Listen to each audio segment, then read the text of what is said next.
శ్రీ సచ్చిదానంద సద్గురు సాయినాథ్ మహారాజ్ की जय। సద్గురు శ్రీ సాయినాథుని శరత్ బాబూజీ की जय। రమణ పిరియ పురాణము పాపాజీ। ప్రతి ఒక్కరికి గులాబీ గురించి తెలుసు. దాని గుణాన్ని ఆస్వాదించాలంటే దాని గురించి విస్తృతమైన వర్ణన చేయవలసిన అవసరం లేదు. దాని పరిమళము వల్ల, తాజాదనము వలన దానికి విలువ లభించింది. ఆ విధంగానే పాపాజీని గురించి అందరూ ఎరుగుదురు. నేను చెప్పబోయే దాంట్లో కొత్త విషయమేమీ ఉండకపోవచ్చును. కానీ ఒక గులాబీని మీరిన్నిసార్లు చూసినప్పటికీ అది దాని తాజాదనమును కోల్పోనట్లు ఆసక్తిని కోల్పోకుండా పాపాజీని గురించి ఎన్నిసార్లైనా మీరు చదవవచ్చును. అరుణాచలుని గురించిన సత్యము, నేను యొక్క స్వరూపము ప్రపంచము అంతా వ్యాప్తి కావలసి ఉన్నది. ఇది ఏ తండ్రియగు అరుణాచలునిదే ఆయన కుమారుడైన రమణ మహర్షికి ఇవ్వబడిన ఆజ్ఞ. సెప్టెంబర్ 1, 1896న ఆయన తన వద్దకు వచ్చిన నాటి నుండి ఆయనను పదిలంగా తన హృదయానికి హత్తుకునే ఉన్నారు. అరుణాచలుడు మౌనంగా ఉండుట, తన స్థానము నుండి కదలక స్థిరంగా ఉండుటయే అరుణాచలము తనకిచ్చిన ఉపదేశముగా భావించారు రమణులు. అందుచే ఆయన తాను శరీర త్యాగము చేసే వరకు, అనగా ఏప్రిల్ 14, 1950 వరకు అక్కడే ఉండిపోయారు. విషయం ఇలా ఉంటే ఆయన అరుణాచలుని సందేశమును ప్రపంచ వ్యాప్తము గావించేదెలాగు? ఆయన పాత భక్తులే వారి రచనల ద్వారాను, వారి భౌతిక ఉనికి ద్వారాను ఆత్మ చైతన్యమైన నేను యొక్క స్వరూపమును ప్రపంచ వ్యాప్తము చేసే కార్యక్రమమును చేపట్టారు. భగవాన్ నిర్యాణము అనంతరము 3 ప్రముఖ వ్యక్తులు ఈ సత్యమును ప్రపంచమంతటా వ్యాప్తి చెందించే కార్యక్రమమును చేపట్టారు. వెలుగులను విరజిమ్మే తన రచనల ద్వారా ఆర్థర్ ఆస్బోర్న్ ఆత్మ విచారణ ద్వారా ఆత్మ సాక్షాత్కారమును పొందవచ్చుననే సత్యాన్ని వ్యాపింపచేశారు. రాబర్ట్ ఆడమ్స్ మరియు పాపాజీ అనే ఇరువురు భక్తులు భగవాన్ బోధలను తమ సత్సంగముల ద్వారా వ్యాప్తి చేశారు. అనుభవమును పొందేలా తోడ్పడినారు. లెక్కలేనంత మంది భక్తులు అహం స్ఫురణ అనుభవమును, నేనే సత్యమును అనే అనుభవమును పాపాజీ, ఆడమ్స్ మరియు కొందరు ఇతరుల సమక్షంలో పొందారు. మానవుడు చీకటిలో తడుముకుంటూ వెలిగే తానైయున్న భగవంతుణ్ణి చేరుకొనుటకు ఒక ఆధారము యొక్క అవసరము కలిగి ఉంటాడు. ఆ ఆధారమే సద్గురువు. ఆ సద్గురువే ఒక మహనీయుడు లేదా మహర్షి రూపంలో మానవాళికి దైవత్వమును యొక్క రుచిని తెలియజేటియే తన ప్రధాన కర్తవ్యముగా కలిగి ఉంటారు.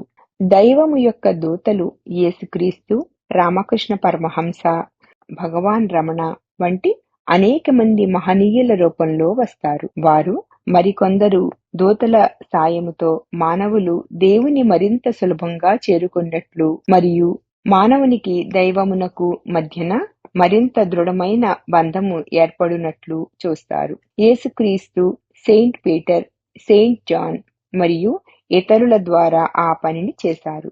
భగవాన్ కు అనేక మంది భక్తులు ఉన్నారు. వారు నేను లేదా అహం యొక్క సత్యమును వ్యాప్తి చెందించి భగవాన్ అరుణాచలుని పుత్రుడే అనే నిజమును నిర్ధారించారు. కఠోపనిషత్ చెప్పిన విధంగా ఎవరినైతే ఆత్మ ఎన్నుకుంటుందో అతని చేత ఆత్మ పొందబడుతుంది. అతనికి ఆత్మ తన నిజస్వరూపమును ఎరుకపరుస్తుంది. ఆత్మ ఒక వ్యక్తిని ఎంపిక చేసుకుని అతనికి తన స్వరూపమును అతని లోపలే విశదపరుస్తుంది. కావ్యకంఠ గణపతి ముని, సూరినాగమ్మ, ఆర్థర్ ఆస్బోర్న్ బాల్యము నుండియే ఎంపిక చేయబడినవారు. ఆత్మ ఎంపిక చేసుకుని తనను తాను అతనిలో విశదపరుచుకునిన మరొక వ్యక్తి హెచ్.డబ్ల్యూ.ఎల్. పూంజా. పాపాజీగా పేరు పొందిన ఆయన 8 సంవత్సరాల చిరుప్రాయంలోనే ఆత్మానుభూతిని పొందారు. ఆ విషయాన్ని గూర్చి పాపాజీ ఇచ్చిన వివరణను ఆయన మాటల్లోనే పొందుపరుస్తాను. ఒకనాటి సాయంత్రము నేను నా తల్లిగారితోనూ, మరికొందరు బంధువులతోనూ కలిసి కూర్చుని ఉన్నాను. అకస్మాత్తుగా నాకొక అనుభవం కలిగింది. అది నాలో అత్యంత ఆనందమును, శాంతిని నింపింది. నా కనులు మూతబడినవి. నా శరీరము చలనము లేకుండా ఉన్నది. బాహ్యములో నా చుట్టూ జరిగేదంతా నాకు తెలుస్తూనే ఉన్నది. శబ్దములు వినిపిస్తూనే ఉన్నవి. నా చుట్టూ ఉన్న జనులు నన్ను మామూలు స్థితికి తీసుకుని రావటానికి ప్రయత్నాలు చేశారు. అది ఎటువంటి పారవస్యాన్ని కలిగించే అనుభవమనంటే, నేను ఆ ఆనంద తన్మయత్వంలో 2 దినముల పాటు ఉండిపోయాను. నా చుట్టూ ఉన్న పరిసరముల గూర్చిన స్పృహ నాకు ఉన్నది కానీ, నేను వెల్లడి చేసే శక్తి లేకుండా ఉన్నాను. నా అంతరంగంలో సంపూర్ణమైన ఆనందము నిండి ఉన్నది. పాపాజీ తల్లిగారు కుమారుని యొక్క స్థితిని గుర్తించారు. ఆయనకు సాయపడాలనుకున్నారు. ఆయన ఆనంద పారవస్యము నుండి బయటకు వచ్చిన పిదప ఆయనకు శ్రీకృష్ణ పరమాత్మ యొక్క చిత్రపటమును ఇచ్చారు. ఆయన ఆ కృష్ణ పరమాత్మ చిత్రంతో ప్రేమలో పడిపోయారు.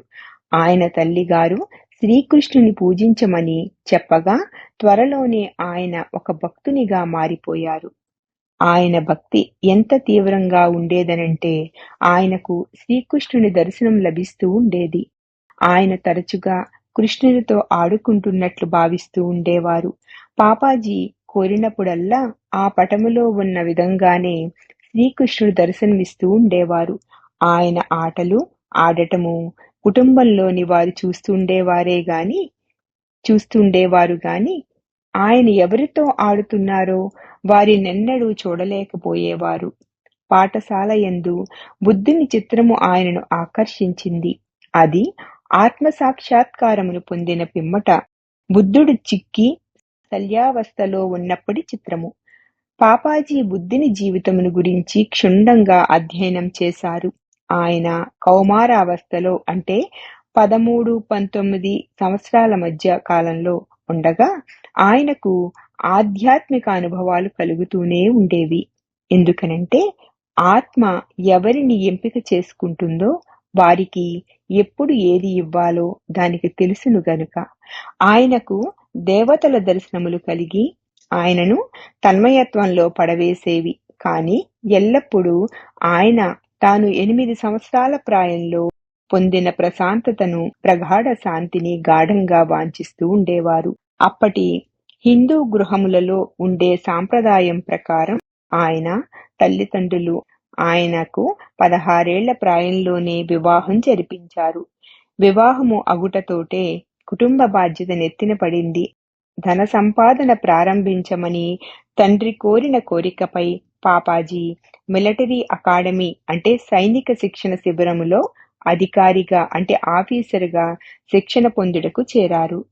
కాని చాలాసార్లు కృష్ణుని భక్తి వ్యామోహంలో పడి ఆయనను పూజించవలెను, ఆయనతో ఆటలాడుకొనవలెననే వ్యామోహంతో చదువుపై ఏకాగ్రతను కోల్పోయేవారు. పాపాజీ ఈ క్షణికానందంతో తృప్తి చెందక భగవంతునిలో శాశ్వతంగా ఐక్యమైపోవాలని, శాశ్వతంగా ఆనందంలో మునిగి ఉండాలని కోరుకునేవారు.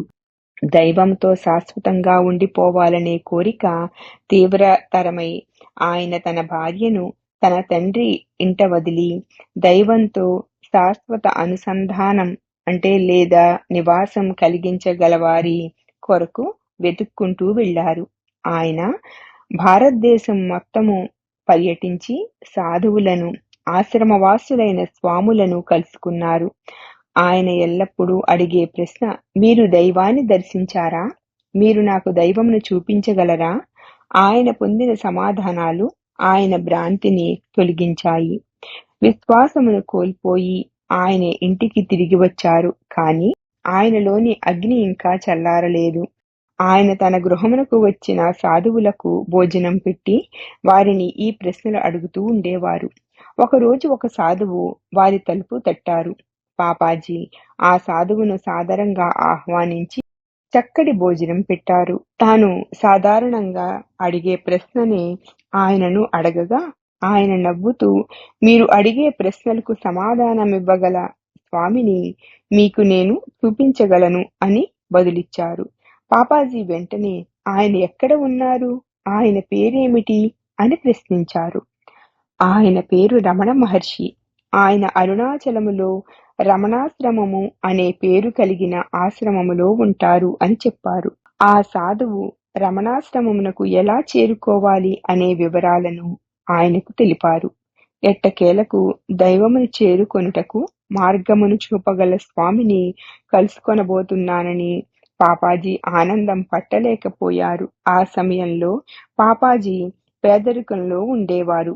ఒకరోజు దినపత్రికను పరిశీలిస్తూ ఉండగా చెన్నైలోని ఒక మిలిటరీ క్యాంటీన్లో, అంటే సైనిక దళమునకు చెందిన భోజనశాల మేనేజర్ ఉద్యోగమును గురించిన ప్రకటనను ఆయన చూశారు. పాపాజీ ఆ ఉద్యోగమునకు చక్కగా సరిపోయే వ్యక్తి. ఆ ఇంటర్వ్యూకు పాపాజీ హాజరు కాగా, మీరు వెంటనే ఉద్యోగంలో చేరవలసిన అవసరం లేదు, మీ ప్రయాణ ఖర్చులను ఇప్పుడు చెల్లిస్తాము, 1 నెల తర్వాత మీరు ఉద్యోగంలో చేరవచ్చును అన్నారు. చూడండి, ఆత్మ తాను ఎంపిక చేసుకున్న వారికి మార్గాన్ని ఎలా సుగమం చేస్తుందో. 1944లో చెన్నై చేరుకునే నాటికి పాపాజీకి 34 సంవత్సరాల వయస్సు. తనను దహించి వేస్తున్న ప్రశ్నలకు సమాధానాలను ఇచ్చి తనకు దైవమును చూపగల స్వామిని చూడాలనే ఆతృతతోనూ ఉత్సాహంతోనూ ఉన్నారాయన. రమణాశ్రమములో తన సామానును విశ్రాంతి గదిలో వదిలి స్వామి కూర్చుని ఉన్న పాత హాలుకు వెళ్లారాయన.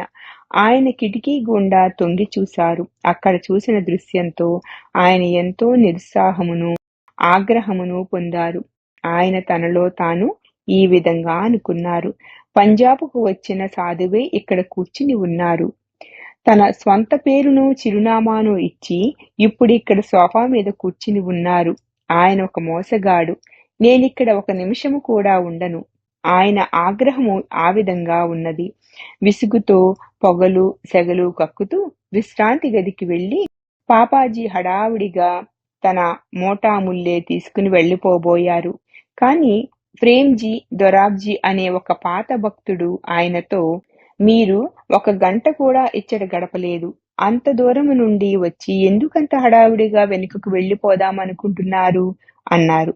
పాపాజీ తాను చూసినదంతా చెప్పి, ఈ స్వామి మోసగాడు, తన స్వంత పేరును అడ్రస్సును చెప్పి అతడు నీకు దేవుణ్ణి చూపిస్తాడని చెప్పాడు. అతడు మోసగాడని నాకు తెలుసు, అతని సంగతి నాకు తెలుసు అన్నారు. ప్రేమ్జీ కలత చెందిన స్వరంతో, అక్కడేదో పొరపాటు జరిగింది. భగవాన్ గత 48 ఏళ్లుగా అరుణాచలమును వీడి వెళ్లలేదు అన్నారు. పాపాజీ ఆగ్రహం చల్లారలేదు. కాని ప్రేమ్జీ ఆయనను మధ్యాహ్న భోజనమును భగవాన్ ప్రసాదమును స్వీకరించవలసిందిగా కోరారు. మధ్యాహ్న భోజనము తరువాత భగవాన్ పాత హాలులో విశ్రాంతి తీసుకునేవారు. 12 గంటల నుండి 2 గంటల మధ్య కాలంలో భగవాన్ విశ్రాంతికి భంగం కలిగించవద్దని నిర్వాహకులు సందర్శకులు చెప్తూ ఉండేవారు. పాపాజీ మహర్షిని అనుసరించుటకు ప్రయత్నించారు. కాని కృష్ణస్వామి అనే పరిచారకుడు ఆయనను నిలిపివేశారు. అప్పటికే హాలులోనికి ప్రవేశించిన భగవాన్ ఆయనను లోనికి రానివ్వమని కృష్ణస్వామికి చెప్పారు. తరువాత ఏమి జరిగిందో పాపాజీ ఇలా వివరిస్తున్నారు: నేను ఆ స్వామిని శత్రుత్వ భావంతోనూ కోపంతోనూ సమీపించాను. మీరే కదా పంజాబులో మా ఇంటికి నన్ను చూడడానికి వచ్చింది అని ప్రశ్నించాను. మహర్షి మౌనంగా ఉన్నారు. నేను మరలా రెట్టించాను, మీరు మా ఇంటికి వచ్చి నన్నిక్కడకు రమ్మని చెప్పలేదా అని. దీనికి కూడా మహర్షి బదులివ్వలేదు. ఆయన సమాధానమిచ్చుటకు ఏమాత్రము ఇష్టపడకపోవుటచే నేను అక్కడికి వెళ్లిన ముఖ్య కారణం వైపు మరలాను. నేను ఏ ప్రశ్నలను అడుగుటకు ఇక్కడకు వచ్చానో ఆ ప్రశ్నలు ఆయనను అడిగేశాను. మీరు దేవుణ్ణి చూశారా? చూసినట్లయితే నాకు దేవుణ్ణి చూచుటకు మీరు సాయపడతారా? ఆ జవాబు కొరకు ఎటువంటి మూల్యాన్నైనా చెల్లించడానికి నేను సిద్ధంగా ఉన్నాను, నా ప్రాణాలనైనా సరే.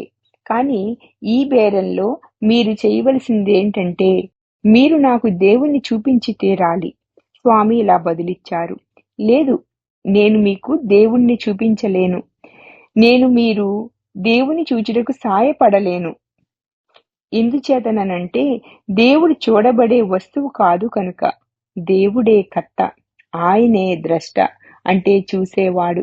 చూడబడే వస్తువుల గురించి పట్టించుకొనవద్దు, చూచేవారెవరో తెలుసుకొనండి. అప్పుడు ఆయన ఇంకా ఇలా అన్నారు, మీరొక్కరే దైవము. తరువాత ఆయన దైవమును చూడవలెననే గాఢమైన కోరిక గల ఆ నేను ఎవరో తెలుసుకొనమని చెప్పారు. మాట్లాడుట ముగించిన తరువాత ఆయన నా కనుల్లోనికి ఎంత లోతుగా చూశారనంటే, నా దేహం యావత్తు అంటే ఆ చూపుతో కంపించిపోసాగింది. నా శరీరంలోని ప్రతి అంగుళంలో నుండి వణుకు బయలుదేరింది. నా రోమములు నిక్కబొడుచుకున్నవి. ఆ తీవ్రత అలా ఉన్నది. నన్ను నమ్మండి, నాకు ఆధ్యాత్మిక హృదయం యొక్క ఎరుక కలిగింది. నేను చెప్పేది భౌతికమైన హృదయం గురించి కాదు, ఈ ఉనికి కలిగిన దానికంతటికీ అంటే విశ్వమంతటికీ జన్మస్థానము, ఆధారము కూడా అయి ఉన్న హృదయము గురించి. ఏమైనప్పటికీ ఈ అనుభవం కూడా పాపాజీలో దీర్ఘకాలం పాటు విశ్వాసమును నిలిపి ఉంచలేకపోయింది, అంటే కలిగించలేకపోయింది. ఈ ఆధ్యాత్మిక అనుభవము పొందిన తరువాత కూడా ఆయన దేవుని భౌతికంగా చూడాలనే కోరికతోనే ఉన్నారు. ఆయన స్వంత మాటల్లోనే చెప్పాలంటే, నేను మధువుగా ఉండదలుచుకోలేదు, నేను మధువును రుచి చూడదలుచుకున్నాను. కావున ఆయన రమణాశ్రమమును వీడి గిరికి ఆవలనున్న ఆది అన్నామలైకు వెళ్లారు. తాను చెన్నైలో ఉద్యోగంలో చేరునంత వరకు అక్కడ ఆయన కృష్ణ పరమాత్మతో ఆటలాడారు. అంటే కేవలము వయస్సులో పెద్దవారు కనుక మహర్షి వద్ద మర్యాదపూర్వకంగా సెలవు తీసుకుందామని ఆయన రమణాశ్రమానికి వెళ్లారు. గురు శిష్యుల అనుబంధంలోని చక్కదనం చూడండి. పాపాజీ భగవాన్ ఎదురుకు వెళ్ళినప్పుడు, మీరు ఎక్కడికి వెళ్లారు, మీరు ఎక్కడ బస చేశారు అని అడిగారు భగవాన్.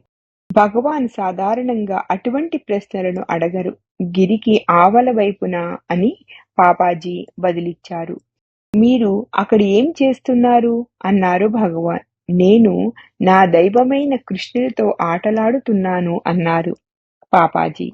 తాను మాట్లాడుతున్న వ్యక్తికి తనకు కలిగినటువంటి గొప్ప అనుభవములు ఎప్పుడూ కలిగి ఉండవనే అభిప్రాయంతో ధైర్యంగా, గర్వంతోనూ తన ఆధిక్యతను వెల్లడి చేసే ధోరణిలో బదులిచ్చారు పాపాజీ.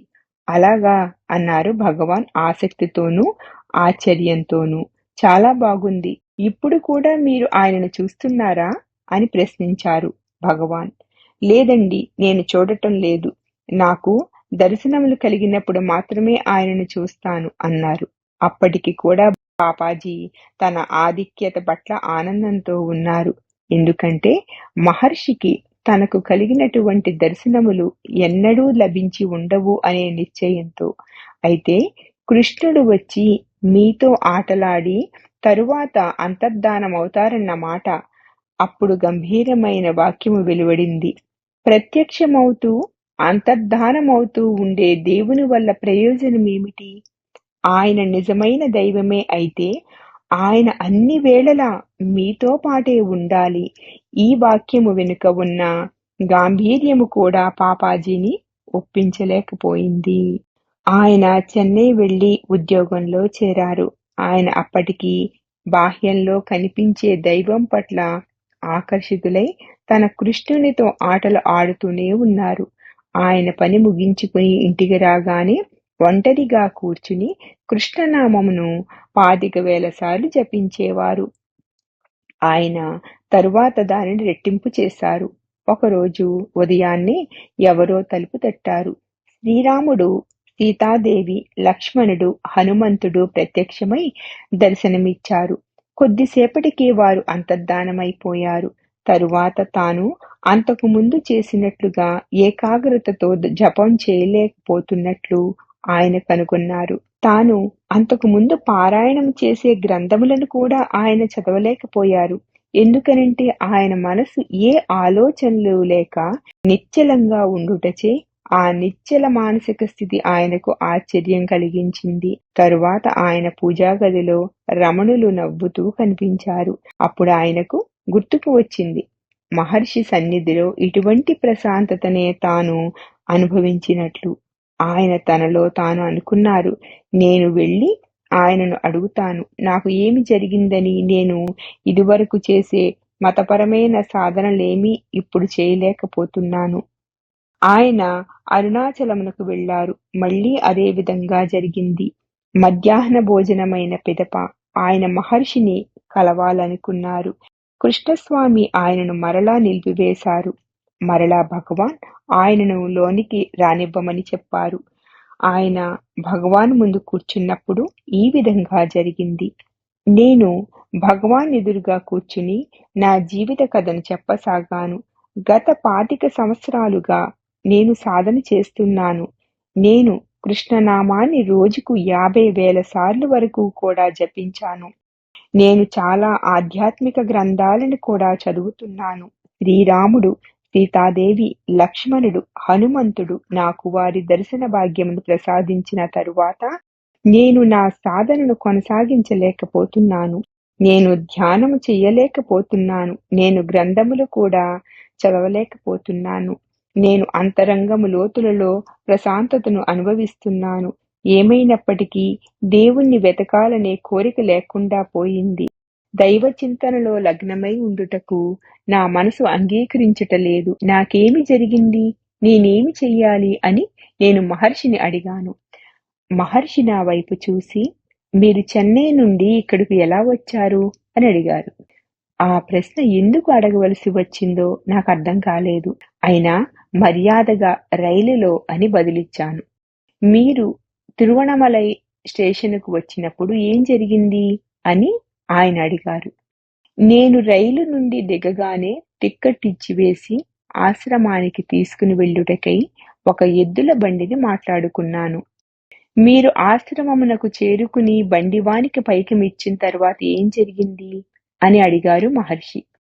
అతను తిరిగి టౌన్కి వెళ్ళిపోయి ఉంటాడు అని నేను బదులిచ్చాను. ఈ ప్రశ్నలన్నీ ఎటువైపుకు తీసుకుని వెళ్తున్నాయో అనే సంబరంతో ఆ రైలు మిమ్ములను మీ గమ్యమునకు చేర్చింది.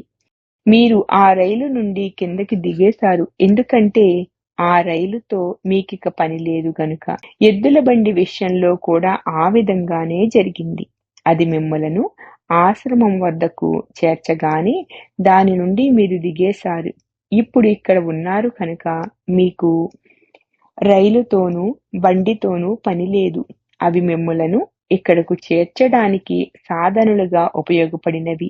అదే విధంగా మీ సాధన, ధ్యానము, జపము విషయములోనూ జరిగింది. మీకు ఇక వాటితో అవసరము లేదు. మీరు వాటిని వదిలివెయ్యలేదు. వాటంతట అవే వీడి వెళ్ళినవి. ఎందుకనంటే వాటి కార్యమును అవి నెరవేర్చటము పూర్తి అయినది కనుక మీరు ఇచ్చటికి చేరుకున్నారు. ఆయన నా వైపు శ్రద్ధగా చూశారు. నా శరీరము మొత్తము, మనసు కూడా కడగబడి పరిశుభ్రం గావించబడినట్లు నాకు అనిపించింది. ఆయన నా హృదయములోనికి నిశితంగా చూస్తున్నట్లు అనిపించింది.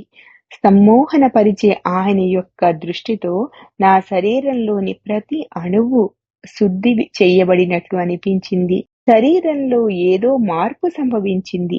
పాత శరీరంలోని ప్రతి అణువు నశించిపోయి దాని స్థానంలో నూతన శరీరము సృష్టించబడింది.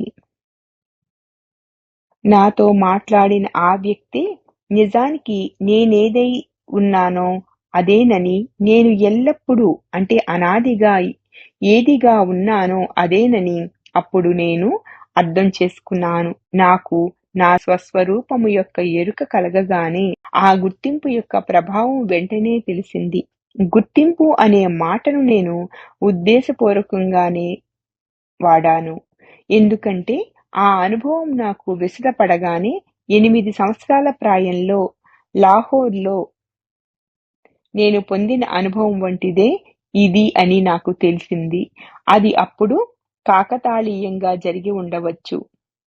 మహర్షి చేత పంపబడిన మౌన తరంగాలు నన్ను తిరిగి అదే స్థితిలో నిలిపాయి.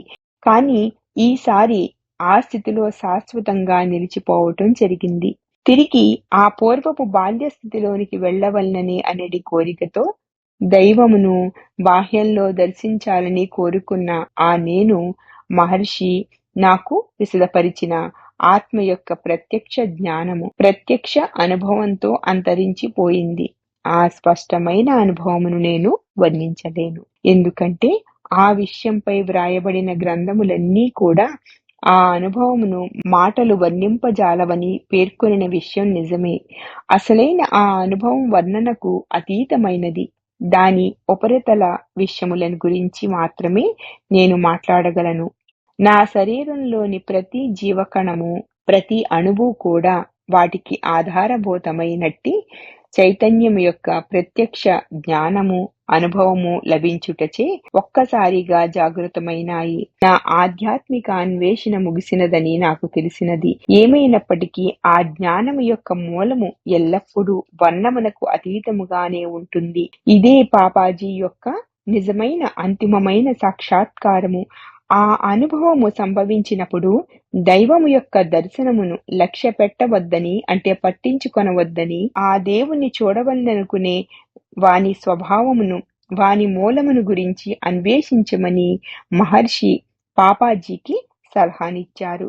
బాహ్యములో దైవమును దర్శించాలనే కోరిక దానికదే తొలగిపోయింది.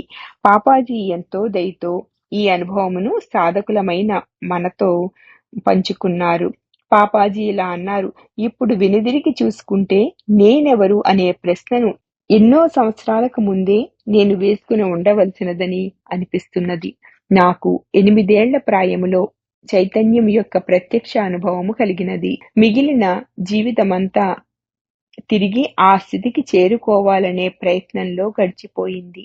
మా తల్లిగారు నేను కృష్ణ పరమాత్మ ఎడల భక్తి కలిగి ఉంటే ఆ భక్తి నాకు తిరిగి ఆ అనుభవమును కలిగిస్తుంది అని భావించారు. కానీ అది నా మనస్సు యొక్క స్వభావమును పూర్తిగా మార్చివేసి నేను బాహ్యంలో దైవమును అన్వేషించున్నట్లు చేసింది. ఆ బాహ్యంలోని దైవము నేను పొందాలని ఆరాటపడే ఆ ఒక్క అనుభవమును ప్రసాదిస్తారని ఆమె నమ్మారు. నా ఆధ్యాత్మిక అన్వేషణలో నేను వందలాది మంది సాధువులను, స్వాములను, గురువులను కలిశాను. కానీ వారెవ్వరూ కూడా ఆ సరళమైన సత్యాన్ని మహర్షి విశదపరిచిన విధంగా విశదపరచలేకపోయారు. వారిలో ఏ ఒక్కరూ కూడా దైవము నీలోనే ఉన్నారు, ఆయన నీకంటే వేరుగా లేరు, నీవే దైవమువు, నేనెవరును అని నిన్ను నీవు ప్రశ్నించుకుంటూ మనోమూలమునకు చేరుకుంటే ఆయనను నీ హృదయంలోని చైతన్యముగానే తెలుసుకొనగలవు అని చెప్పలేదు. నేను కనుక మహర్షిని నా జీవితంలో ముందుగానే కలుసుకుని ఉన్నట్లయితే, ఆయన బోధలను విని ఆచరణలో పెట్టినట్లయితే సంవత్సరాల తరబడి నిష్ఫలమైన బాహ్య అన్వేషణ అనే శ్రమ నుండి తప్పించుకునేవాడిని. ఇది మనకందరికీ వర్తిస్తుంది. మనము వెంటనే నేనెవరును అనే ప్రశ్నతో అంతర అన్వేషణలోనికి మునగాలి. మహర్షి పాపాజీకి సద్గురువు అయినారు. పాపాజీ చెన్నైలోనూ ఇతర ప్రాంతాలలోనూ ఉద్యోగం చేస్తూ ఉన్నారు. సెలవు దినాలలో ఆయన మహర్షి సన్నిధి సామీప్యములలోని ప్రయోజనాలను పొందుటకై ఆశ్రమమునకు వచ్చేవారు. ఆయన భగవానును ప్రతి చోటుకు అనుసరిస్తూ ఉండేవారు. గోశాలకు, కొండపైకి మహర్షి ఎక్కడికి వెళితే అక్కడకు ఆయన వెంట వెళ్ళేవారు. ఎందుకంటే సద్గురువు సాన్నిధ్యం యొక్క ప్రాముఖ్యతను ఆయన అర్థం చేసుకున్నారు కనుక. ఒక భక్తునికి భగవానికి జరిగిన సంభాషణ వినుట ద్వారా తాను సద్గురు సన్నిధి యొక్క విశిష్టతను తెలుసుకున్నానని పాపాజీ నాకు తెలిపారు. ఒక భక్తుడు భగవానును ఆత్మ సాక్షాత్కారమును పొందవలను అనంటే ఏ ఏ సాధనలు ఉపకరిస్తవి అని అడిగారు.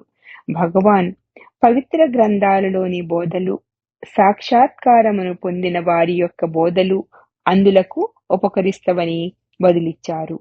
ఆ భక్తుడు మరలా ఆ బోధలు చర్చలుగాను, ఉపన్యాసాలుగాను, ధ్యానముగాను ఉండవచ్చునా అని ప్రశ్నించినప్పుడు మహర్షి అవి అన్నియు 2వ తరగతికి చెందిన ఉపకరణలే.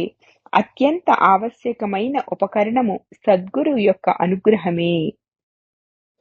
నేను దీన్ని పూర్తిగా అవగాహన చేసుకున్నాను. అందుకే మహర్షి సాన్నిధ్యమును పూర్తిగా ఉపయోగించుకుంటున్నాను అని ముగించారు పాపాజీ.